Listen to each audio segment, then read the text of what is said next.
Welcome to TradeTheMBI.com. This is John. This report is for the 13th. It's not a Friday. It's only a Thursday, so we're spared or not. We're seeing a significant sell-off here, given the, as much as significant can be when we've had this much of an elevation.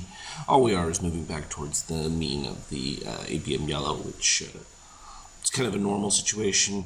We'd been flatlining here with long-term buyers, and that as we got past the influx of new money at the beginning of the month. And while this Fed liquidity has been there, the reason the Fed liquidity has been there is because of the potential drawdown of the coronavirus. And what we saw in China was the exuberance here of them saying, oh, we're going to reopen factories. And then, of course, the minute they do that, immediately they find their infected people coming to the factories and they're quarantining the whole thing. And then you see this massive explosion because anyone who believed the numbers coming out of China was just gullible. Now, that said, we knew that it could take weeks or months before it starts to spread in a significant way. And no matter how optimistic you are, you have to assume the opposite potential exists. And so while we're following this, there was always this remaining caution that the potential for this outbreak months from now is real. And I don't think there's any containment as much as they want to talk about it, and we still don't know a lot of the details because it still has been mostly isolated to China. And from my view, though, always the biggest thing was how many cases you see spreading exponentially outside of China. And that's still been rather muted, though. There's some countries where we're really not getting any information from, Philippines, Indonesia, Singapore, those kinds of areas are really not giving us an indication. That's where some of the primary travel was. So we'll see. But China slowing down is going to affect things globally. And I think that we're going to start to see effects of that because without these plants opening, some of the companies in the U.S. that are tied to some of the production there are going to suffer. And it's certainly going to impact trade. Obviously, even here in Europe, it's already having a significant impact because we had reports Milan was losing $4 million a day in tourism. I know the situation in Florence has changed dramatically.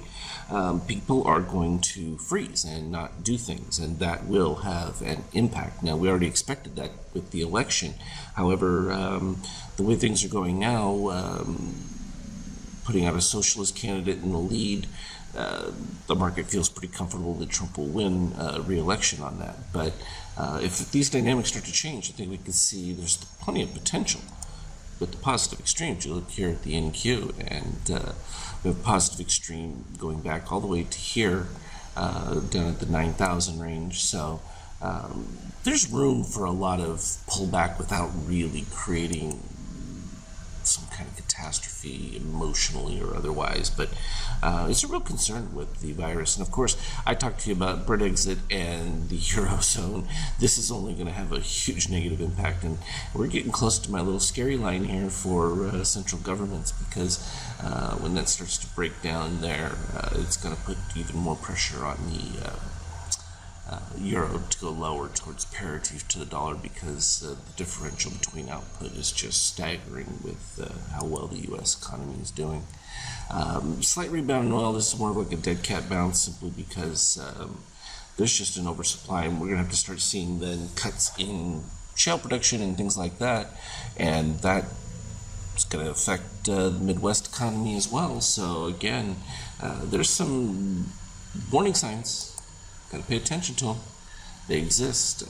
Gold flatlining here, but this is also at an elevated level because risk, as it grows, is only going to keep gold. Now, if there is a cataclysmic event in the markets, gold will suffer as well, but that's probably going to be more short-lived as people get into a liquidity crisis because now you just have this hyper leverage, and that's just going to create more volatility than. You know me, I'm a big fan of volatility, so I don't object to that at all. So we had the nice pump up. Positive extremes have been filled in most of these cases. The last series of them was right about here. We came back, filled that out right as post-market, and the reality that, not was everything was not rosy, but here we are. We're right back at the exact same algo level that we had marked from before, and it's pretty much just a return back to the zero range. There you can see the live counter of the tick chart that we have added in there. So this is not a shock in any way, shape, or form, and without any reset at this particular point of steel, even a move back up isn't going to be helpful. And in fact, this time we're reaching lows on dips below the red line now, so there is a bit more selling.